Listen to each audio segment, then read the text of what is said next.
और उत्तर प्रदेश प्रतापगढ़ की पावन पुण्य धरा से मैं आता हूं।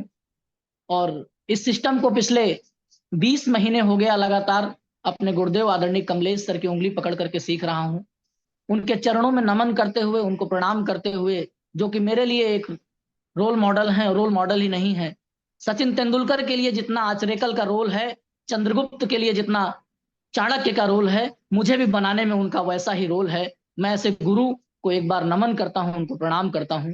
हमारे तमाम सारे सीनियर अपलाइन आदरणीय नरेश सर, सूरदीप सर, जो लगातार मुझे सिखाते रहते हैं रवि जी कैसे काम करना है, मैं उनको भी नमन करता हूं। रवि गिरी सर, जिनका स्नेह प्रेम मुझे मिलता रहता है, जो हर पल मेरे लिए तैयार रहते हैं। और आदरणीय संतोष सर, जो भी कह रहे थे कि रवि जी सीखने के लिए तैयार रहते हैं, तो संतोष सर की दृढ़ता संकल्पता को मैं देखता हूं कि एक टीचर होते हुए भी कैसे वो इस काम को पूरी तन्मयता के साथ कर रहे हैं। उनके अंदर कोई झिझक नहीं है, कोई शर्म नहीं है, और इतना डेडिकेशन है कि एक फुल टाइमर से भी ज्यादा डेडिकेशन है।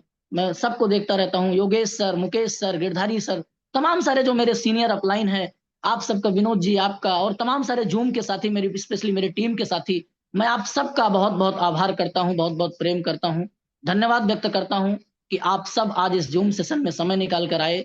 और आज मैं आप सबके बीच में 3 बिंदुओं को लेकर के चर्चा करूंगा। मैं उस चर्चा की शुरुआत करना चाह रहा हूं, और मैं आदरणीय रवि गिरी सर से आग्रह करता हूं। मेरा रवि सिंह राठौर है, मैं उत्तर प्रदेश प्रतापगढ़ से बिलोंग करता हूं। और सबसे पहले जो आज जरूरी है सर, टीम वर्क। जिस काम में हम लोग हैं, ये टीम का काम है, ये हमारा व्यक्तिगत काम नहीं है। यदि व्यक्तिगत काम होता तो दुनिया में बहुत सारे काम ऐसे हैं जहां पैसे भी कमाया जा सकता है, जहां नाम भी कमाया जा सकता है, जहां इज्जत भी कमाई जा सकती है, जहां शोहरत भी कमाई जा सकती है। लेकिन दुनिया में एक ऐसा अनोखा काम है जो पैसिव इनकम देता है, जो लोगों को करने का हमें मिलता है, और ये टीम वर्क है। यदि हमें टीम वर्क नहीं आया और टीम बनाना नहीं आया, टीम के साथ कनेक्ट करना नहीं आया, तो डायरेक्ट सेलिंग में हम कामयाब नहीं हो सकते। और डायरेक्ट सेलिंग में जिसने टीम वर्क को समझ लिया, टीम वर्क कैसे होता है वो समझ लिया, उसको अपने हम सफर से मीलों आगे निकलते आप देख पाएंगे। तो टीम वर्क का मैं सबसे बड़ा फार्मूला और एक एग्जांपल के साथ आज बात करूंगा कि टीम वर्क की ताकत क्या है, हमें टीम कैसी बनानी है, हमें टीम का क्या रोल है, what is the importance of team work. Direct selling में जो सबसे महत्वपूर्ण चीज है सर, मुझे लगता है वो टीम वर्क है। मैं एक लीडर को सुन रहा था, उन्होंने 25 सालों का महामंत्र दिया कि इंपॉर्टेंस ऑफ टीम वर्क। आज आप नोट डाउन करिएगा, टीम वर्क की इंपॉर्टेंस क्या है, टीम क्या होती है। मैं एक क्रिकेट के क्षेत्र से मैं उदाहरण लूंगा, और उसी उदाहरण को आपके बीच में प्रस्तुत करूंगा। वो थोड़ा सा पीपीटी नहीं बन पाई उसकी, तो मैं ऐसे टीम वर्क का पोस्टर आपको दिखा रहा हूं और मैं क्रिकेट का एग्जाम्पल आपको दूंगा, तो आप नोट डाउन कर लीजिएगा। आईसीसी वर्ल्ड और ऑस्ट्रेलिया टीम 2005 में ऑस्ट्रेलिया का दुनिया में सवाब पर थी। ऑस्ट्रेलियाई टीम ने कई सारे वर्ल्ड कप जीत चुके थे, दुनिया में वो अनबीटेबल टीम थी। मैं आपको बताना चाह रहा हूं इस कहानी के माध्यम से कि टीम कैसी होनी चाहिए आपकी। डायरेक्ट सेलिंग में टीम अगर आपके पास नहीं है, तो आप कितने भी लोगों को जोड़ लीजिए, नया आएगा पुराना चला जाएगा, नया आएगा पुराना चला जाएगा, और आपकी झोली हमेशा खाली रहेगी। इवन आप 5 साल, 10 साल, 20 साल क्यों ना लगा दें। लोग कहते हैं ये डायरेक्ट सेलिंग 5 साल का काम है, डायरेक्ट सेलिंग 3 साल का काम है। 2 साल मुझे भी हो गया साफ काम करते हुए। 2 सालों में वो खास काम नहीं हो पाया जो काम होना चाहिए था। 3 साल का समय और बचा है। समय डायरेक्ट सेलिंग 3 साल, 5 साल, 10 साल का काम नहीं है, इस मिथक को निकालिए आप अपने दिमाग से। डायरेक्ट सेलिंग महज 3 साल का काम है, लेकिन इसको प्रॉपर सीख करके करना होगा। तो प्रॉपर सिस्टम के साथ यदि हम काम करते हैं, तो डायरेक्ट सेलिंग हमें कम समय में सफलता देगी। आदरणीय नरेश सर इस बात को कह रहे हैं कि हम कम समय में अचीवमेंट पर कैसे जाएं। वो दौर चला गया जब 20 साल में आप स्टार रूबी बनेंगे, 10 साल में आप स्टार रूबी बनेंगे। यदि 3 सालों में आप स्टार रूबी नहीं बन रहे, तो डायरेक्ट सेलिंग आपके लिए नहीं है। क्योंकि डायरेक्ट सेलिंग में कंडीशन आने वाली है सर। अगले 1.5 सालों में, अभी मैं रामकिशन सर का एक वीडियो सुन रहा था, 7 स्टेप्स ग्रोइंग के, उन्होंने बताया कि 1.5 सालों के अंदर कंडीशन आने वाली है कि डायरेक्ट सेलिंग में हर व्यक्ति ज्वाइन नहीं कर पाएगा। और जिस दिन कंडीशन आ गई, यकीन मानिए, अगर आप में नॉलेज नहीं होगा, आप में स्किल नहीं होगा, आप में एजुकेशन नहीं होगा, आप में ज्ञान नहीं होगा, तो आप लोगों को ज्वाइन ही नहीं करा पाएंगे। क्योंकि लोग अपनी शर्तों पर ज्वाइन करेंगे और उस व्यक्ति के साथ ज्वाइन करेंगे जिनके साथ उनको काम करना होगा। लोग खुद चुनेंगे हमें किसके साथ काम करना है, क्योंकि वो प्रॉपर कोर्स करके आएंगे। इसलिए आप अब साल 2025 जो आपके लिए गोल्डन ईयर है, इस गोल्डन एरा में आप रुकिए मत। आप मत रुकिए अपने घरों में, आप निकलिए, अपनी टीम बनाने का प्रयास करिए। और टीम कैसी होनी चाहिए, मैं एक एग्जाम्पल के माध्यम से आपके बीच में साझा करूंगा बात को। मैं बात कर रहा हूं 2005 की ऑस्ट्रेलिया टीम का। दुनिया में ऑस्ट्रेलिया टीम अपने सवाब पर थी और उसका अहंकार अपने सीधे चरम पर था। उस टीम को लगा कि श्रीलंका आती है उसको हरा कर भेज देते हैं, इंग्लैंड आता है उसको हरा कर भेज देते हैं, भारत आता है उसको हरा कर भेज देते हैं। हमें देश से नहीं लड़ना है, हमें वर्ल्ड 11 से लड़ना है। साल 2005 में रिकी पॉन्टिंग की कप्तानी में ऑस्ट्रेलियाई टीम ने एक लेटर लिखा आईसीसी को कि हमें देश से नहीं लड़ना है, हमें वर्ल्ड 11 से लड़ाओ, हमारे लिए दुनिया में ऐसी टीम बनाओ जिससे हम लड़ेंगे और हम उनसे खेलना चाहते हैं। अब हम बच्चों से नहीं खेलेंगे, हमें बच्चों से नहीं खेलना है। साल 2005 में आईसीसी को लगा कि आज तक टीआरपी बढ़ सकती है। आईसीसी ने एक बोर्ड गठित किया, एक कमेटी बनाई।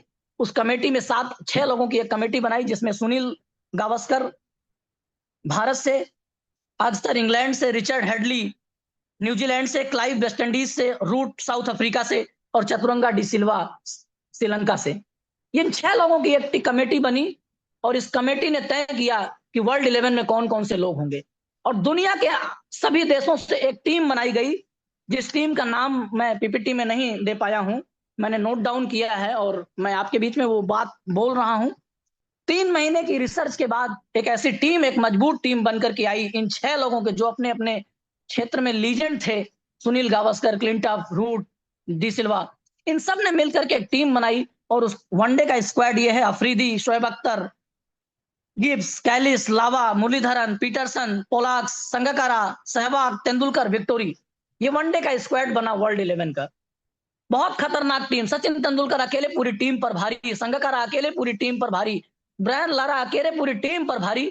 ऐसी टीम वनडे की लेकर के आई और टेस्ट टीम और खतरनाक, टेस्ट मैच की टीम और खतरनाक बनी। Boucher, Rich, Hamilton, Kallis, Lara, Muralitharan, Pollock, Sehwag, Sachin, Smith, Lara, मतलब एक से एक खतरनाक लोगों की टीम बनाई और 3 वनडे मैच और एक टेस्ट मैच की सीरीज रखी गई और कहा गया टेस्ट मैच 5 दिन का होता है लेकिन ये टेस्ट मैच 6 दिन का होगा, क्योंकि वर्ल्ड 11 है और बड़े लोग हैं, दिग्गज लोग हैं, लगातार मैच खेलेंगे, रुकेंगे, इसलिए टेस्ट मैच 6 दिन का होगा। और ये टीम बनना शुरू हुई, ये मैच शुरू हुआ और जब मैच शुरू हुआ तो 3 वनडे मैचों की सीरीज हुई और ऑस्ट्रेलिया ने पहले मैच में टॉस जीतकर बैटिंग करने का निर्णय लिया। आप स्कोर बोर्ड को सुनिएगा ध्यान से। मैं इस कहानी के पीछे आपको बताना क्या चाह रहा हूं कि टीम हमारी कैसी होनी चाहिए। इस कहानी के पीछे आप बस गौर करिएगा, मैं एक एग्जांपल के माध्यम से आपको बताना चाह रहा हूं। ऑस्ट्रेलिया ने 255 रन बनाए पहले वनडे मैच में और वर्ल्ड 11 162 रन बना पाई। और वर्ल्ड 11 जिसमें इतने दिग्गज खिलाड़ी होते थे, वो टीम जिसमें सारे लीडर दिग्गज थे, वो टीम जिसमें एक्स्ट्रा टैलेंटेड लोग थे, वो टीम जिसमें दुनिया के दिग्गज खेल रहे थे, वो टीम पूरे 50 ओवर भी नहीं टिक पाई और मात्र 162 रन पर आउट हो गई। यानी पहला वनडे मैच ऑस्ट्रेलिया 93 रन से जीत गया और ऑस्ट्रेलिया और अहंकार में आया। ऑस्ट्रेलिया ने दूसरा मैच खेला। दूसरे मैच का स्कोर बोर्ड आप लिखिएगा। ऑस्ट्रेलिया ने पहले बैटिंग करके 328 रन बनाए और वर्ल्ड 11 273 रन 43 ओवर में पूरे आउट हो गई। पूरे 50 ओवर फिर भी नहीं खेल पाई और बहुत बुरी तरह से ऑस्ट्रेलिया ने मसल दिया वर्ल्ड 11 को, यानी हरा के रख दिया। ऑस्ट्रेलिया अपने सवाब पर पहुंची और उसका अहंकार तेजी से बढ़ रहा था और ऑस्ट्रेलिया ने दूसरे मैच में भी वर्ल्ड 11 को 55 रनों से हरा दिया।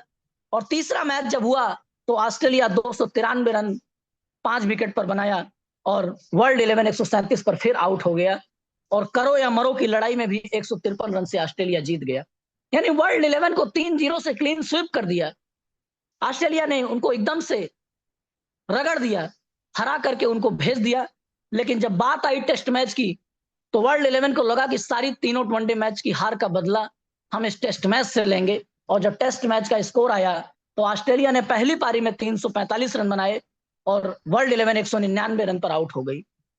फिर ऑस्ट्रेलिया ने दूसरी पारी में 201 रन बनाए और 199 रन बनाए, वर्ल्ड 11 144 रन पर आउट हो गई और ऑस्ट्रेलिया 201 रनों से टेस्ट मैच भी जीत गया। यानी 3 वनडे मैच और एक टेस्ट मैच ऑस्ट्रेलिया ने बुरी तरह से वर्ल्ड 11 को हरा करके भेज दिया। मैं बताना चाह रहा हूं वो टीम जिसमें दिग्गज खिलाड़ी थे, वो टीम जिसके एक एक खिलाड़ी पूरी टीम पर भारी थे, वो टीम नहीं जीत पाई। वो टीम जिसमें टैलेंट की कोई कमी नहीं थी, वो टीम जिसमें हुनर की कोई कमी नहीं थी, वो टीम जिसमें नॉलेज की कोई कमी नहीं थी, वो टीम जिसके कोच में भी कोई कमी नहीं थी, लेकिन कमी थी तो सिर्फ एक कमी थी, अलाइनमेंट की कमी थी।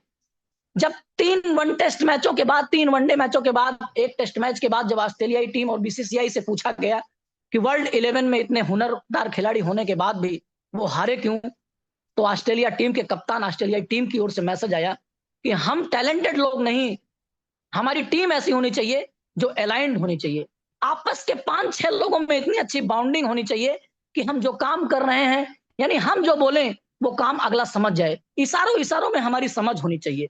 हमें ऐसी टीम का निर्माण करना है। 200 संख्या की बात जूम मीटिंग में हो रही है, लेकिन 200 लोग नहीं हो पा रहे हैं। दुर्भाग्य है, क्योंकि 200 लोग तब तक नहीं होंगे, उसमें हमारा भी रोल है, उसमें आप सबका रोल है। मैं अपने को उससे खाली नहीं कर रहा हूं, क्योंकि हमने ऐसी टीम नहीं बनाई, अपने लोगों में वो भावना नहीं विकसित की कि यार जो हम सोच रहे हैं वो आप भी सोचो। हम और आप एक पीढ़ी के लिए नहीं आए हैं, हम और आप 7 पीढ़ियों का व्यापार करने आए हैं, और हम और आप छोटी-छोटी बातों को लेकर के नजरअंदाज नहीं कर पा रहे हैं।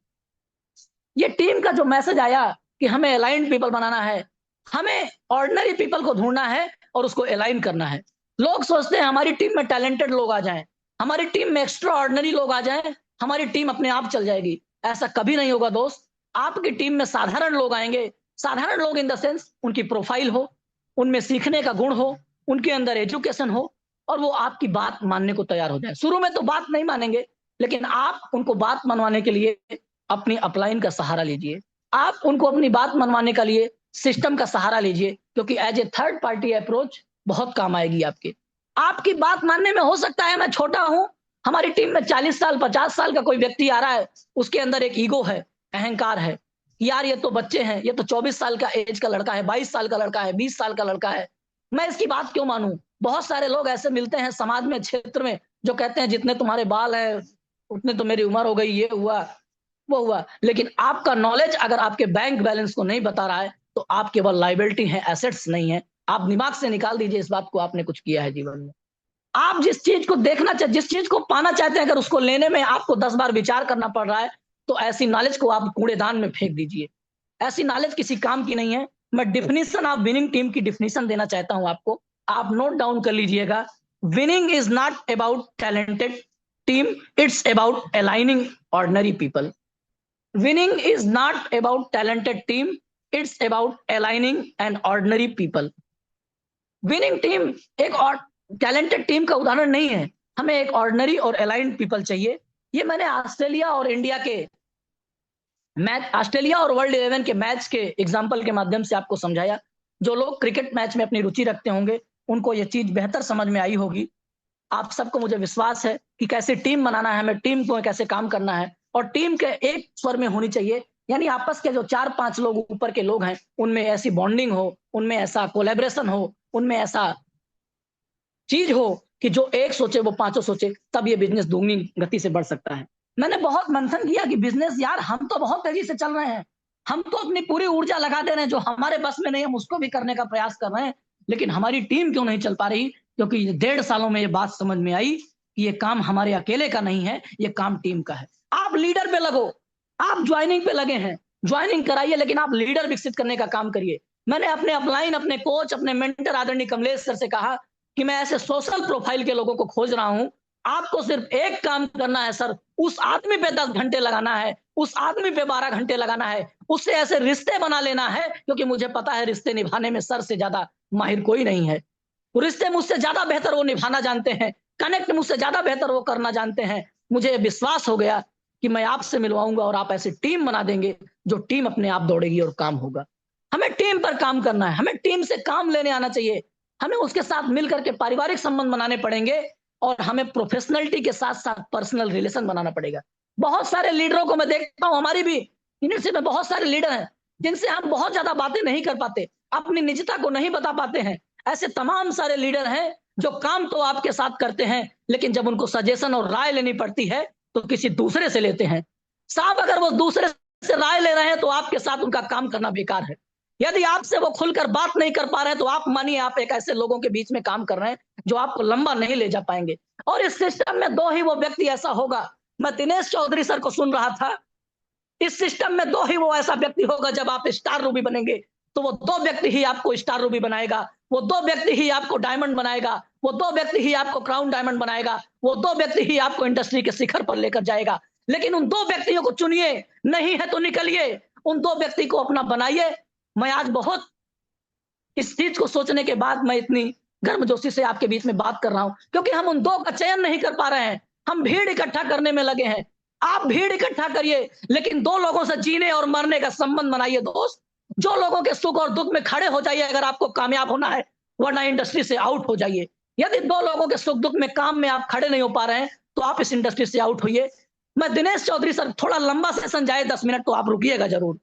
आज अगर 10 मिनट ज्यादा भी लग जाए तो आप रुकिएगा जरूर। मैं दिनेश चौधरी को सुन रहा था। 7,000 लोगों की ज्वाइनिंग के बाद दिनेश चौधरी की टीम में कोई एक ऐसा व्यक्ति नहीं आया जो काम करने के लिए तैयार हो। आज 800 लोगों का हमारा भी समूह है, 10 से 20 लोग हैं काम करने वाले लोग। वो क्यों कारण है? 800 लोगों में 100 लोग क्यों नहीं तैयार हो पाए? क्योंकि टीम पे कहीं ना कहीं काम उस रफ्तार के साथ नहीं हो पाया, टीम वर्क पे उस काम नहीं हो पाया होगा। उसका कारण रहा। हमें दूसरों की कमी निकालने से पहले दोस्त अपनी कमी को समझना पड़ेगा और अपनी कमी को उजागर करना पड़ेगा। यदि हमने अपनी कमी को उजागर कर दिया तो सुधारने के लिए 10 राय हमें आएगी। अभी मैं नरेश सर को सुन रहा था, स्टार एमराल्ड होने के बावजूद आदरणीय नरेश सर ने रामकिशन सर को फोन किया। उन्होंने कहा, सर मुझ में ऐसी क्या कमी है जो मैं नहीं सुधार पा रहा हूं और मैं नेक्स्ट लेवल पर कैसे जाऊं। जो भी सुझाव सर ने उनको दिया हो, लेकिन स्टार एमराल्ड बनने के बाद यह साहस की बात है कि इंसान अपनी कमी को अपने अपलाइन के बीच रख रहा है। लोगों में अहंकार है, लोगों में डाउट है कि मैं अपनी कमी को कैसे बताऊं अपने सीनियर से। अरे यार, आप कमी नहीं बताओगे तो आप में लीडरशिप कब आएगी? आप अपलाइन के साथ चलोगे, आप में लीडरशिप कब आएगी? आप अपलाइन की हेल्प लो, लेकिन आप अपनी कमियों को सुधारो। आप उन 2 लोगों की तलाश करिए। दिनेश चौधरी सर ने कहा 7,000 लोगों में हमारे 2 लोग नहीं मिल रहे थे, और मैं पिछले 3 महीने जब घर आता था तो मैं रोता था, और रोने वक्त मेरी सब्जी में जो आंसू पड़ते थे मैं उसको खाता था। उनकी पत्नी ने उनको कहा, दिनेश जी मैं आपसे एक चीज मांगना चाहती हूँ, आप देंगे? उन्होंने कहा, मांगो मैं दे दूंगा, लेकिन पैसे के सिवा कुछ मत मांगना। उन्होंने कहा, ये तो कभी मैंने मांगा ही नहीं और ये कभी नहीं मांगूंगी आपसे। उन्होंने कहा, मैं एक चीज मांगूंगी, आप छोड़ दीजिए, उस चीज को दे दीजिए मुझे। उन्होंने कहा, मैं देख रही हूं आप पिछले 3 महीने से जब आते हैं तो आप रोते हैं। आपके बाद आरसीएम में बहुत सारे लोग आए जो कामयाब हो गए, लेकिन आप नहीं हो पा रहे हैं, आप हो नहीं पाएंगे, आप आरसीएम छोड़ दीजिए। उस आदमी ने कहा, आप सोचिए उस स्थिति में जब आप नौकरी छोड़ दिए हो, जब आप सब कुछ छोड़ दिए हो। अभी सर कह रहे थे कि पूरी तरह से सीखने के लिए तैयार हैं। दोस्त, बिजनेस में जब मैंने कैरियर लगा दिया अपना, पढ़ाई छोड़ दी मैंने अपनी, परिवार को भी त्यागने की जब नौबत आई तो मुझे 6 दिन के लिए छोड़ना पड़ा। उस शिद्दत के साथ, उस कमिटमेंट के साथ डायरेक्ट सेलिंग बिजनेस में मैं आया हूं। तो मैंने अपना सब कुछ न्यौछावर कर दिया। तो मुझे न्यौछावर किया है तो मुझे अपना सर्वस्व लगाना पड़ेगा इस आरसीएम बिजनेस में सफल होने के लिए। और इस आरसीएम बिजनेस में आपको अपनी अपलाइन की मदद सदैव लेनी पड़ेगी यदि कामयाब होना है। यदि आपकी बात ना बने फिर भी बात बनाना पड़ेगा, बिना अपलाइन की सफलता मिल ही नहीं सकती। उन्होंने कहा, मैंने अपलाइन से बात किया, 7,000 लोगों के बीच मेरे अपलाइन उतना ज्यादा सहयोग नहीं मिल पाता था। जब टीम नहीं बन रही थी, लोग आते थे लेकिन चल नहीं पाते थे। हमने अगले दिन जब निकले, एक अनजान व्यक्ति ट्रेन में मिला और उस आदमी ने कहा कि मैं डायरेक्ट, जी चर्चा आप क्या करते हैं? उन्होंने बताया कि मैं आरसीएम करता हूं, और 4 सालों में कोई टीम नहीं बनी। अगले 2 सालों में मुंबई से आदमी रूबी अचीवर बना, और दूसरा एक टीचर मिला, वो भी रूबी अचीवर बना, और आज सफायर के पिन पर्सन हैं, स्टार सफायर हैं। आज जहां जाते हैं सर, उनके आने से पहले भीड़ हो जाती है। ये काबिलियत है उनमें। उन्होंने कहा, आप चलते रहिए इस सिस्टम में, आपको कामयाब होने से कोई रोक नहीं पाएगा। लेकिन उन 2 लोगों का निर्माण करिए जो आपसे बेहतर सोचे, जिनमें आपसे बेहतर स्किल हो, जो आपकी हर बात को माने। यदि 2 लोग आपके सिस्टम में आपकी बात मानने वाले नहीं है तो आप उनको ढूंढिए। अभी भी वो 2 नहीं मिले हैं तो आज भी उनको ढूंढिए, और बिना 2 के मिले आप कामयाब नहीं होंगे। इस बात को लिख लीजिए। सर नेक्स्ट कर दीजिए। Team work is a when a group of common people together to achieve a common goal, combining their individual skill and efforts to be more effective than they would be working alone. It's about cooperation, communication and share responsibility. जो मैंने बात की जिम्मेदारी लेने की, corporation आपस में बनाने की, कॉमन गोल बनाने की, एक रूपता की, ये वही काम है टीम वर्क का। सर नेक्स्ट कर दीजिए। Characteristics, working together, common goal, combining effort, best result, communication and cooperation. Next कर दीजिए सर। रिलेशनशिप विद टीम, हमारा आपके साथ जब हम ऑनलाइन प्रोस्पेक्टिंग करते हैं सर, 5-5 महीने हो जाता, मैं जूम के मोबाइल के माध्यम से, सोशल मीडिया के माध्यम से, फोन के माध्यम से बात करता हूं और तब तक नहीं बताता कि मैं किस संदर्भ में आपसे बात कर रहा हूं। हम तब तक उनसे बात नहीं शेयर करते हमें आपसे क्या बताना है, लेकिन संबंध को मोबाइल के माध्यम से, सोशल मीडिया के माध्यम से मैं बना करके रखता हूं। और आप कभी भी जल्दबाजी मत करिए। जैसे ही आपका संबंध सोशल मीडिया के माध्यम से बना, आप तुरंत उनको प्लान की बात मत करिए, आप अपने उद्देश्य की बात मत करिए। आप उनको बताइए कि हम एक अभियान में काम कर रहे हैं, जिसका ये उद्देश्य है, जो आज रूपांतरण यात्रा लेकर के निकल रहे हैं, जो आज इस काम को कर रहे हैं, हमारा उनके साथ रिलेशन बनेगा। और प्रयास करिए सर कि उनके घर पर उनका समय लीजिए, किसी ऑफिस में, किसी रास्ते में, किसी पार्क में, किसी मॉल में, किसी कैंटीन में, किसी होटल में समय मत लीजिए। आप उनके घर की चाय पीजिए, क्योंकि चाय पीने से हमारा उनका संबंध बनेगा और वहां चाहत बढ़ेगी, और जहां चाह है वहीं राह है। नेक्स्ट कर दीजिए सर। ये दो चित्र आप देख पा रहे होंगे, दो पिक्चर आपके सामने है। एक लेडी एक बच्ची को अपने गले से लगाई है और एक आदमी अपने बच्चे को कुछ सुझाव दे रहा है। हमारे और आपके टीम में जब रिलेशन बनेगा, हम और आप अपलाइन और लाइफ लाइन का संबंध है। हम भी किसी के लाइफ लाइन है और हम भी किसी के अपलाइन है। आप भी किसी के लाइफ लाइन है और आप भी किसी के अपलाइन है। अपलाइन के साथ आपको कनेक्ट बना करके रखना है, करेक्टर नहीं करना है। अपलाइन को करेक्ट नहीं करना है कि सर आप ऐसा करते तो ज्यादा अच्छा होता। हाँ, यदि आपके बात में कोई मन है, आप अकेले में बैठ के उनसे बात कर लीजिए कि सर अगर ऐसा होता तो और बेहतर हो जाता। लेकिन पब्लिकली ऐसी कोई बात नहीं करनी है जो आपके टीम में मैसेज जाए, क्योंकि ये डुप्लीकेशन का बिजनेस है सर। बहुत सारे लोगों को जब बताया जाता है आप अपलाइन का रिगार्ड करिए, अपलाइन की रिस्पेक्ट करिए, तो उनको लगता है हम अपने लिए कह रहे हैं। हाँ सर, अपने लिए कह रहे हैं। सर अपने लिए नहीं कह रहे हैं, सर को पता है भाई कल आपकी टीम में 100 लोग, 50 लोग, 200 लोग होंगे, तो आपको भी यही करना पड़ेगा।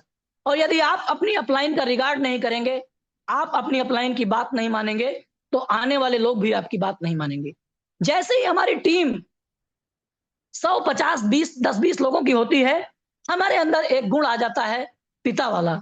हम क्या करते हैं, लोगों को करेक्ट करने में लग जाते हैं, कनेक्ट करने में नहीं लगते। हमने बात अभी की डायरेक्ट सेलिंग में सफलता का सबसे बड़ा महामंत्र है सर, जो आदरणीय सर भी कह रहे हैं कि हमें कामयाब कैसे होना है। जिस दिन सामने वाले को सर ये बात पता चल गई, वो कितना भी बड़ा व्यक्ति क्यों ना हो, आप उसके ड्रीम को जगाइए, आप उसके सपने को जगाइए और उसका सपना और अपने सपने को जोड़िए। उसके गोल स्टेटमेंट को आप इस मैच आरसीएम से मैच कराइए। क्या इस सिस्टम में उसका सपना सच दिखाई देना हो? आज मैं इस सिस्टम से अपने सपने को देख पा रहा हूं। मुझे डायरेक्ट सेलिंग इंडस्ट्री में सब मान सम्मान के लिए मैं नहीं आया हूं। मुझे पता है सम्मान कमाने के लिए दुनिया का बहुत सारा प्लेटफॉर्म है। मेरा गोल स्टेटमेंट क्लियर है सर, मुझे करना क्या है। और वो जिसका गोल स्टेटमेंट क्लियर होता है, दुनिया में कोई ताकत उसको रोक नहीं पाती। जिस दिन आपको आरसीएम से गोल स्टेटमेंट पता चल गया, आप इस सिस्टम में रुकेंगे नहीं भाई साहब, आपको नींद नहीं आएगी। रात भर मुझे नींद नहीं आई है कि मेरा बिजनेस और कैसे बढ़े, मेरे प्रोस्पेक्टिंग लिस्टेड कैसे और बढ़े, मेरा स्टेशन कैसे खड़ा हो। कल्पना करिए, आज मैं 4:30 बजे उठ गया था। मुझे इस 3 दिनों से नींद नहीं आ रही है। क्यों नहीं आ रही है? क्योंकि मुझे बिजनेस को और ग्रोइंग मोड में लेकर जाना है। कुछ चीजों को लेकर के मैं और परेशान हूं, उस चीज को मैं कैसे सही कर पाऊं। रिलेशनशिप हमें बनाना है। आप किसी भी बच्चे को अपनी माँ से कभी नाराज होते नहीं देखे होंगे। कितना भी नालायक बच्चा हो, कितना भी कुछ भी हो जाए, लेकिन माँ क्या करती है, अपने बच्चों को नालायकी को छुपाती है, अपने बच्चों की हजार गलती को छुपाती है, अपने बच्चे को गलत होने पर भी आंचल में लगाती है। और इस माँ के चित्र को आप देख रहे होंगे, ऐसे गले लगाती है, और बाप अगर डांटे भी तो उसको छुपाने का प्रयास करती है। उसका कारण होता है कि हर बच्चा कभी भी अपनी माँ से नफरत नहीं करता। कोई बच्चा आपको नहीं मिलेगा, नालायक से नालायक बच्चा भी, जो अपनी माँ की आलोचना, अपनी माँ की बुराई करे। लेकिन बहुत सारे बच्चे ऐसे मिलेंगे, 99% बच्चे, 90% बच्चे ऐसे मिलेंगे जो अपने पिता से कनेक्ट नहीं हो पाते। उनको लगता है यार ये आदमी क्या कर रहा है हमारी जिंदगी में, इसका क्या रोल है। कभी कभी ऐसा दौर आ जाता है सभी के साथ, जो हम आप पिता के साथ भी बातचीत करते हैं और कनेक्ट उनसे नहीं हो पाते, क्योंकि पिता हमें हर वक्त समझाने का प्रयास करते हैं, हमारी गलतियों को समझाते हैं।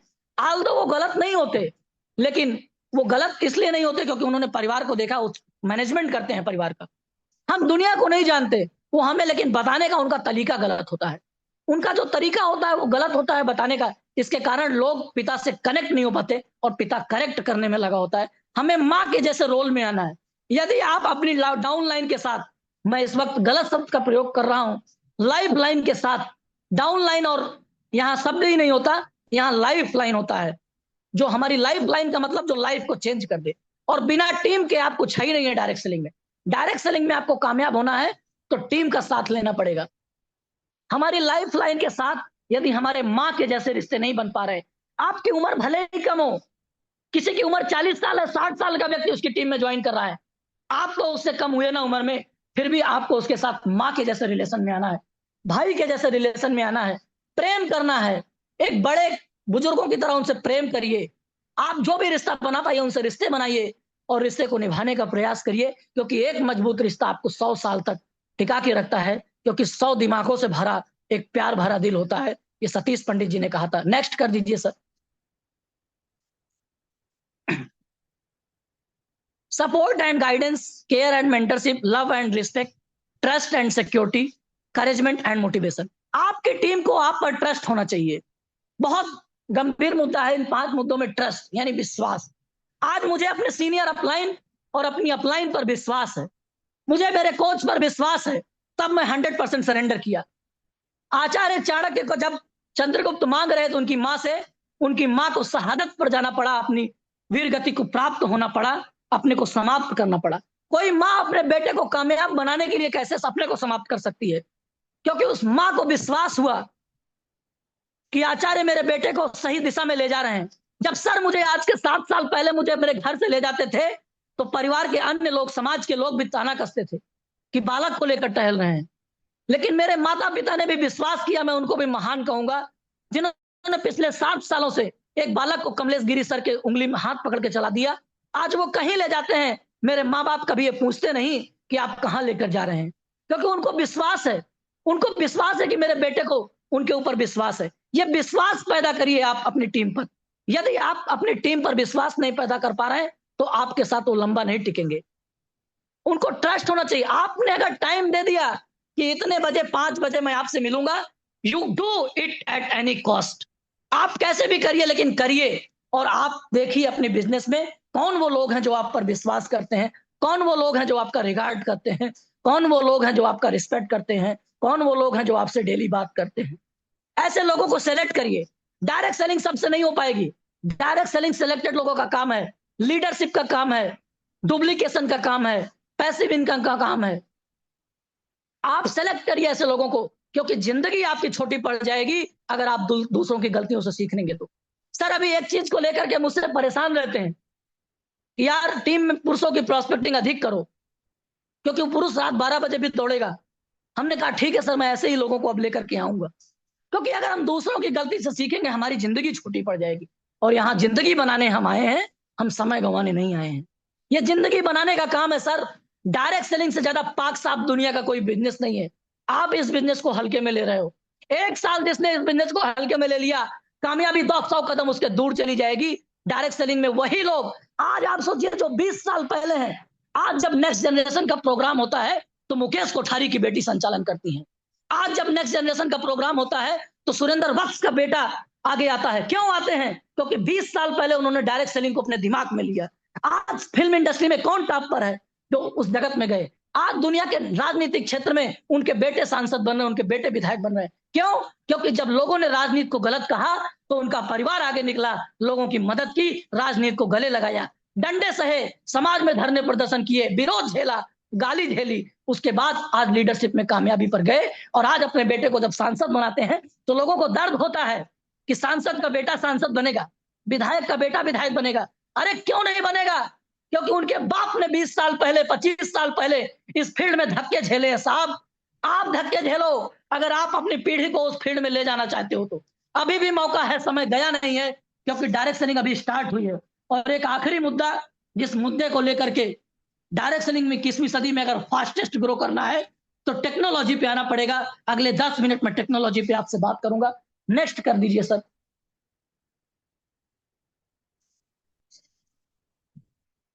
आइए हम आते हैं 21वीं सदी के सबसे बड़े क्रांतिकारी परिवर्तन पर। हम आप डायरेक्ट सेलिंग इंडस्ट्री में सर चाहे करके भी डायरेक्ट सेलिंग इंडस्ट्री के फर्स्ट रिमूवर नहीं बन सकते, क्योंकि जब डायरेक्ट सेलिंग का कानून कब आया, कैसे आया, उसके पीछे का क्या कारण था, तो उसमें नाम सुरेंद्र वत्स जी का आएगा, उसमें नाम तमाम सारे ऐसे जो डायरेक्ट सेलिंग में अपना योगदान दिए उनका आएगा, टीसी सर का आएगा, मुकेश कोठारी का आएगा, सतीश पंडित का आएगा। लेकिन डायरेक्ट सेलिंग के सेकंड रेमूवर, डिजिटल नेटवर्क मार्केटिंग के फर्स्ट रेमूवर, टेक्नोलॉजी के फर्स्ट रेमूवर, टेक्नोलॉजी के बादशाह में हमारा नाम आ सकता है। हम ऐसा क्या काम करें कि अपने बिजनेस को भारत के कोने कोने में लेकर जाएं। आज कोई ऐसा राज्य नहीं है, मेरी कुछ मजबूरियां हैं, मैं वहां नहीं जा पा रहा हूं। कोई ऐसा राज्य नहीं है जहां मैं जाऊं और मैं हकीकत आपको बता रहा हूं, मैं ज्वाइनिंग करा के ना आऊं। अगर मैं 5 प्रॉस्पेक्ट करूंगा हर राज्यों से, तो एक ज्वाइनिंग जरूर करा के आऊंगा, मुझे बिलीव है। लेकिन सर ने कहा आपको नहीं जाना है, अभी आपको 200 किलोमीटर के बाहर नहीं जाना है। आपने चंडीगढ़ चले गए, चलिए कोई बात नहीं, आप जाइए। डिजिटल नेटवर्क मार्केटिंग में हम फर्स्ट रिमूवर कैसे बन सकते हैं, आइए डिजिटल नेटवर्क मार्केटिंग में आपका स्वागत है। कैसे करें, 5 मिनट मैं जो भी सीख रहा हूं इस पर आपसे चर्चा करूंगा। सर नेक्स्ट कर दीजिए sir. How can we shift our network business into digital network marketing, shift कर दीजिए, दूसरा सर नेक्स्ट कर दीजिए। हम कैसे शिफ्ट करें अपने नेटवर्क बिजनेस को डिजिटल नेटवर्क मार्केटिंग में। Shifting our network business to digital network marketing can be a strategic move to expand our reach and increase efficiency. कैसे इंक्रीज करें, कैसे एक्सपेंड करें, उसकी इफिशियंसी को कैसे बढ़ाएं। Build an online presence, create a professional website, social media profiles to reach a list of wider audience. एक ऐसे वेबसाइट बनाइए, एक ऐसी सोशल मीडिया पे प्लेटफॉर्म तैयार करिए जहां आप सोशल रिफॉर्म्स को, सोशल चीजों को आप डालिए। आप जो भी एक्टिविटीज कर रहे हैं, आप जो भी कार्य कर रहे हैं, आप उनको डालिए। उसमें चेक करिए वो कौन लोग हैं जो आपको लाइक करते हैं, वो कौन लोग हैं जो आपसे कनेक्ट करते हैं, वो कौन लोग हैं जो आपको समझ रहे हैं। आप उनसे नेटवर्क मार्केटिंग की बात मत करिएगा, ये सावधानी है। आप उनसे रिलेशन बनाने का काम करिएगा। सर को पता है मैं ऐसे ऐसे घरों में जब ले जाता हूं तो बिलीव नहीं होता कि मैं पहली बार मिलता हूं। ऐसे 10 उदाहरण मैं आपको दे दूंगा। मैं कल्पना करिए किसी से नहीं मिला रहता और उनके घर पर मिलता हूं, लगता है जैसे हजारों बार मेरी उनकी मुलाकात हुई हो। उसका कारण होता है कि मैं 3 से 4 महीने, 5 महीने, 2 महीने, 1 महीने, 10 दिन, 15 दिन फोन के माध्यम से उनसे कनेक्ट करता रहता हूं।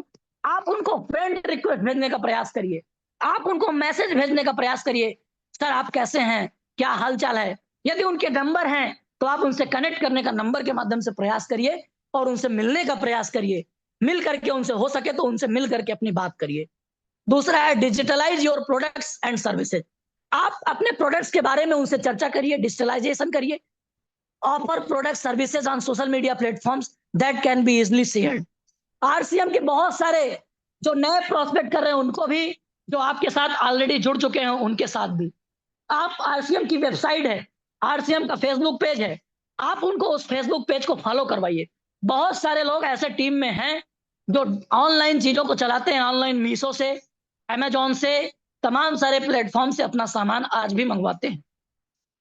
उसका कारण क्या है, क्योंकि नए नए जो प्रोडक्ट्स हमारे आते हैं हम उनको दिखा नहीं पाते, उन तक पहुंच नहीं पाता। उसका कारण होता है हमसे कनेक्टिविटी छोड़ देते हैं और वो टर्मिनेशन में चले जाते हैं। हमें इस पे कुछ लोगों को सिलेक्ट करके सर काम करना पड़ेगा और अपने प्रोडक्ट्स एंड सर्विसेज का सोशल मीडिया पे प्रचार करना पड़ेगा। उसमें कुछ लोग कमेंट करेंगे, जो बुरे भी कमेंट कर रहे हैं उनसे भी एक बार मिलने का प्रयास करिए। ऐसे लोगों की एक लिस्ट निकालिए, बनाइए लिस्ट, उनसे आदत बनाइए, उनसे कनेक्ट करने का प्रयास करिए। नेक्स्ट कर दीजिए sir. Create engaging content, develop such kind of content which resonate and attracts lead to your content. एक ऐसा कंटेंट तैयार करिए सोशल मीडिया के माध्यम से। वो एजुकेशनल कंटेंट हो सकता है, वो आपकी पर्सनालिटी डेवलपमेंट का कंटेंट हो सकता है, वो आपका मोटिवेशन हो सकता है, वो आपका आत्मनिर्भर भारत अभियान पे हो सकता है। अभी किरण जी को मैंने देखा सोशल मीडिया पे महिला सशक्तिकरण अभियान का एक छोटा सा वीडियो आपने शेयर किया है, आपने उस अभियान को डिजाइन किया है। हो सकता है कुछ लोग उनसे कनेक्ट करें, ना कनेक्ट करें तो जो लोग कमेंट लाइक कर रहे हैं आप उनसे कनेक्ट करिएगा बहन जी, कि आत्मनिर्भर भारत महिला सशक्तिकरण का अभियान कौन सा आया है, लोगों को मैसेज करिएगा। हो सकता है लोग आपको समय दें और समय देंगे आपके साथ आएंगे। सर आप ऐसा कंटेंट बनाइए, बहुत आप आरसीएम को लेकर के मत कूदिए दोस्त, क्योंकि डायरेक्ट सेलिंग को लेकर के भ्रांतियां भी हैं। आप उनकी सामाजिक एक्टिविटी को लेकर कूदिए, आप गुरुकुल को लेकर के कूदिए, आप गुरुकुल को लेकर के आइए, आप ब्लड डोनेशन को लेकर के आइए, आप कंटेंट बनाइए। हम रूपांतरण यात्रा करने जा रहे हैं, आरसीएम के किरण बेदी के वीडियो डालिए, आरसीएम के नए नए चीजों को डालिए, आपसे देखिए लोग धीरे धीरे कनेक्ट करेंगे, और नहीं कनेक्ट करते तो आप उनको मैसेज करिए। तरीका ये है, लोग आपके पास आते हैं तो बेहतर, नहीं तो आप लोगों के पास जाइए, क्योंकि आप लोगों के पास जाने के बिजनेस में हैं। आगे ट्रेन योर टीम, अपनी टीम को एजुकेट करिए, अपनी टीम को डिजिटल मार्केटिंग कैसे करना उसको सिखाइए। आज मधुसूदन की टीम में एक आनंद कुमार करके आते हैं, बहुत कम उम्र में रॉयल्टी अचीवर है आदमी, लगातार back to back pin change कर रहे हैं, वो स्टार गोल्ड अचीवर है, हमसे भी कम उम्र होगी। दोस्त मैं सोचता हूं मैं बहुत आगे हूं, जब हमसे कम उम्र के लोग आरसीएम में रॉयल्टी अचीवर बन रहे हैं, हमसे कम उम्र के लोग आरसीएम में टेक्निकल अचीवर बन रहे हैं, हमसे कम उम्र के लोग हमारे हमसफर हमसे मीलों आगे हैं। और मैं आपको मानता हूं कि रवि सिंह तुम बहुत 30 मार खान हो, कुछ नहीं हूं, क्योंकि मैंने उस काम को भी किया ही नहीं जो मुझे करना चाहिए। डिजिटल मार्केटिंग के 8,000 7,000 रुपए 6,000 रुपए का जुगाड़ करिए, ये सीखने का बिजनेस है। संतोष नायर को मैंने सुना कि 1.5 लाख की नौकरी छोड़ करके वो सीखने चले गए 2.5 लाख रुपए फीस जमा करने, लेकिन उन्होंने उसका जुगाड़ किया। हम भी उस जुगाड़ में लगे हैं कि डिजिटल नेटवर्क मार्केटिंग की और बेहतर ट्रेनिंग आपके बीच कैसे लेकर आऊं, और एक ऐसी ट्रेनिंग आपके बीच लेकर के आऊंगा जिससे आपके बिजनेस को रॉकेट की तरह उड़ेगा। मैं एक ट्रेनिंग फीस, एक ट्रेनिंग होने वाली है, मैं उस ट्रेनिंग पे बातचीत कर रहा हूं, और उस ट्रेनिंग को मैं अटेंड करूंगा। थोड़ा महंगी फीस है, 22,000 रुपए उसकी कॉस्ट है। 3 दिन का वो इस वर्कशॉप है दिल्ली में। उस ट्रेनिंग को जिस दिन मैं लूंगा, और कैसे क्रिएटिविटी कर पाऊं, सेल्स क्लोजिंग कैसे कर पाऊं, उस ट्रेनिंग को मुझे लेना है, और उस ट्रेनिंग को लेने के बाद आपके बीच आना है। Utilise social media platform for ads, हम ऐसे एड्स बनाएं, ऐसे थोड़ा सा एडिंग करें। हमारे ही गांव में एक ऐसा लड़का यश प्रताप सिंह, एक यूट्यूब चैनल है, आप उस यूट्यूब चैनल को देखिएगा कभी। आज सोशल मीडिया के माध्यम से कंटेंट बना करके दोस्त, उसने रील्स वीडियो नहीं बनाए, उसने कोई खराब वीडियो नहीं बनाया, उसने ऐसे ऐसे एजुकेशनल वीडियो लाए जो अवेयर करने वाले वीडियो हैं, जो हमें आपको भी जिंदगी में काम आ सकते हैं। उन वीडियो को सोशल मीडिया पे डाला, और आज करोड़ों में उनके फॉलोअर्स हैं। 5 लाख 7 लाख 8 लाख रुपए महीने की इनकम है, सिर्फ घर पर रह करके। और अभी लखनऊ में अपना ऑफिस बनाया, 5 लोगों का स्टॉप रखा है, उम्र है 17 साल। 17 साल की उम्र में 8 लाख रुपए कमा रहा है, और रवि सिंह 17 साल की उम्र में 20,000 रुपए कमा रहे हैं। तो मीलों आसमान का अंतर है सर, हमारे और उनके बीच में। हमसे आगे लोग जा रहे हैं, लेकिन हम भी अभी टेक्नोलॉजी में बहुत कमजोर हैं, हमें भी उस पर काम करना है। और मैं आपके बीच में लेकर मेंटर एंड योर, हमें मेंटरशिप इसमें करनी पड़ेगी सोशल मीडिया पे। हमें अपने पर्सनल लेवल पर जूम सेशन करना पड़ेगा। मैं अपनी टीम के लोगों से कह रहा हूं बार बार, अखिलेश जी, कोमल जी, तमाम सारे लोग और साथ जितने साथी जुड़े हैं, 86 लोग यहाँ मौजूद हैं, मैं आप सबसे आग्रह करता हूं, आप अपना जूम सेशन खरीदिए, भले ही उसमें पैसा लगाना पड़े। आप 15-16 हजार रुपए इसकी कॉस्ट है। आप अपने लेवल पर अपनी टीम का पर्सनल जूम मीटिंग हर दिन करिए शाम को, क्योंकि आप पर्सनल लोगों से मिल नहीं पाएंगे, आप लोगों को प्लान नहीं सिखा पाएंगे, आप लोगों को हर दिन नाइट ट्रेनिंग नहीं कर पाएंगे। और दोस्त, मेरे सीनियर कोच आदरणीय नरेश सर कहते हैं, लीडर को अगर ट्रेन करना है तो रात उसके साथ बिताओ। लेकिन रातें आप नहीं बिता पाओगे तो कैसे लीडर ट्रेंड होगा।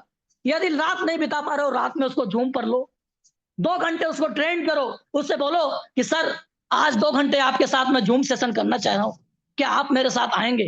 हो सकता है वो जूम पर 4 दिन ना आए, 5वें दिन आपको टाइम देगा, और जूम पर लो, 2 साथी 3 साथी 5 साथी 10 साथी को सेलेक्ट करो, उनको ट्रेंड करो, उनका डर निकालो, वो फील्ड में निकलेंगे। ये एक रास्ता हो सकता है। मैं सभी अपलाइनों से भी कहना चाहता हूं, आज ये तरीका हो सकता है, टीम के लोग आपकी बात ना माने, अपलाइन की हेल्प लीजिए। हो सकता है हमारी बात कम माने लोग, लेकिन मानते हैं बात को सिस्टम में आने के बाद। आज सारे लोग बात मानते हैं। आप अपलाइन की हेल्प लीजिए, अपलाइन का समय लीजिए, पर्सनल अपने जूम पर सेशन लीजिए, उनको बोलने का मौका दीजिए। यदि स्टार और रॉयल्टी ही बोलते रहेंगे तो स्टार और रॉयल्टी को ही बिजनेस करना पड़ेगा। यही कारण है हमारा और आपका बिजनेस नहीं बढ़ पा रहा है। हमारा ओपनर अचीवर कब बोलेगा, हमारा बिगनर अचीवर कब बोलेगा, हमारा स्टार्टर अचीवर कब बोलेगा, हमारा आज का डिस्ट्रीब्यूटर अपने विचार कैसे व्यक्त करेगा। और यदि वो नहीं कर पाएगा तो लीडरशिप कभी नहीं कर पाएगा। इस बात को लिख लीजिए। नेक्स्ट कर दीजिए सर।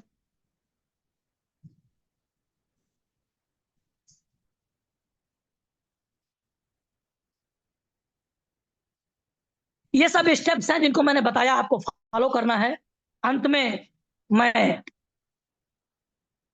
धन्यवाद करता हूं आप सबका, और एक पंक्ति के माध्यम से मैं अपनी वाणी को विराम दूंगा। 2 मिनट आपके बीच में एक लास्ट में एक पंक्ति रखूंगा, और मैं आप सबसे कहूंगा कि थोड़ा सा आध्यात्मिक होइए, थोड़ा ध्यान में आइए, क्योंकि आपके जीवन में यदि ध्यान आएगा आप थोड़ा सा योग व्यायाम करेंगे, अपने अपने लेवल पर करिए, तो लोगों में आपकी आंतरिक शक्ति बढ़ेगी और आपके अंदर तेज बढ़ना चाहिए, तभी लोग आपकी ओर आकर्षित होंगे। Law of attraction.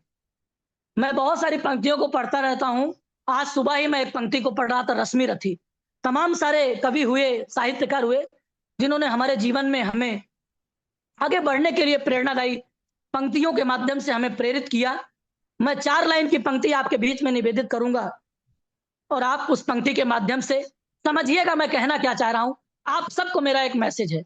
जब बचपन में हमें कहानियां सुनाई जाती थी, तो कहानी इंटरटेनमेंट के माध्यम से, कहानी का सिर्फ एक रोल होता था कि हम इंटरटेनमेंट के माध्यम से अपनी बात को आगे लड़कों तक समझाना। एक रश्मि रथी आप सब जरूर पढ़िएगा।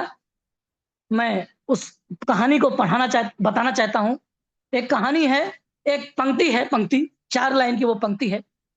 वो कभी प्रश्न करता है वो कि ये सब कौन हुआ, ये कैसे हुआ, कौन हुआ। आप सुनिएगा, वसुधा का नेता कौन हुआ, यानी पूरी दुनिया का नेता कौन हुआ। प्रश्न है, प्रभु श्री राम। भूखंड विजेता कौन हुआ, यानी भूखंड का विजेता कौन हुआ, अशोक सम्राट अशोक। अतुलित यश क्रेता कौन हुआ, भगवान कृष्ण। नव धर्म प्रणेता कौन हुआ, महात्मा बुद्ध। आचार्य शंकराचार्य। नौ, ये सब प्रश्न कर रहा है पंक्ति के माध्यम से कि ये सब कौन हुआ। अगली पंक्तियों के माध्यम से इसका उत्तर है। आप सब यहाँ जितने भी साथी बैठे हैं, अब 82 साथी बचे हैं, अभी 60 हो जाएंगे, लास्ट तक 40 रह जाएंगे, 30 रह जाएंगे, और वही 30 कामयाब होंगे जो लास्ट तक टिकेंगे। जितने निकल जाएंगे ये कामयाब नहीं होंगे। लिख लीजिए इस बात को, आप इनको कामयाब कर भी नहीं पाओगे। ये सब प्रश्न हुआ कि वसुधा का नेता कौन हुआ, भूखंड विजेता कौन हुआ, अतुलित यश क्रेता कौन हुआ, नवधर्म प्रणेता कौन हुआ। अगली लाइन में इसका उत्तर आता है। जितने भी साथी यहाँ बैठे हैं, आप सबका संघर्ष है। अभी एक साथी बोल रहे थे कि मैं जब जयपुर गया तो मुझे स्टेशन पर सोना पड़ा। हम और कमलेश सर, एक रात हमने और सर ने भी गुजारी, और 4 रात हमने अकेले भी गुजारी, 3 रात। लेकिन मैंने इस बात को भी शेयर नहीं किया। अभी ना जाने कितनी रात स्टेशनों पे और गुजारनी पड़ेगी।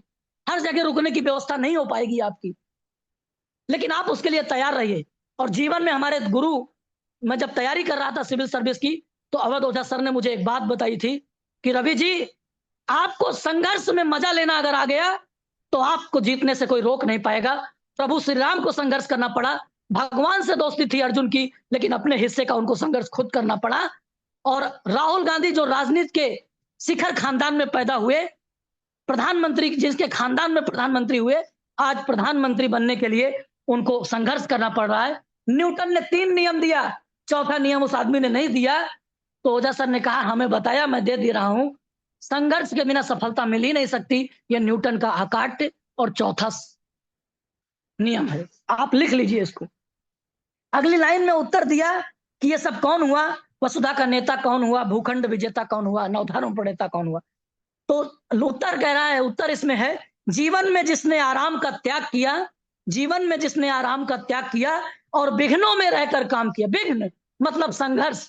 जो हमारी जिंदगी में संघर्ष आएंगे, जब संघर्ष आता है तो हम भी हतोत्साहित होते हैं, हम भी अपने सीनियर को फोन करते हैं, हम भी सर से राय लेते हैं कि थोड़ी देर के लिए कुछ आसानी होगी।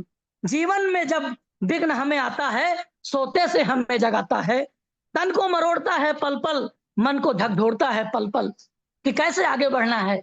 और उस परिस्थिति में जब हम आगे बढ़ते हैं तो वही आगे बढ़ता है और वही वसुधा का नेता होता है, वही भूखंड विजेता होता है, वही आरसीएम का सुरेंद्र वत्स बनता है, वही सतीश पंडित बनता है। बहुत बहुत धन्यवाद, बहुत बहुत आभार। Thank you so much. बहुत बहुत धन्यवाद। आप सभी के चरणों में नमन। जय आरसीएम, जय हिंद, जय भारत। बहुत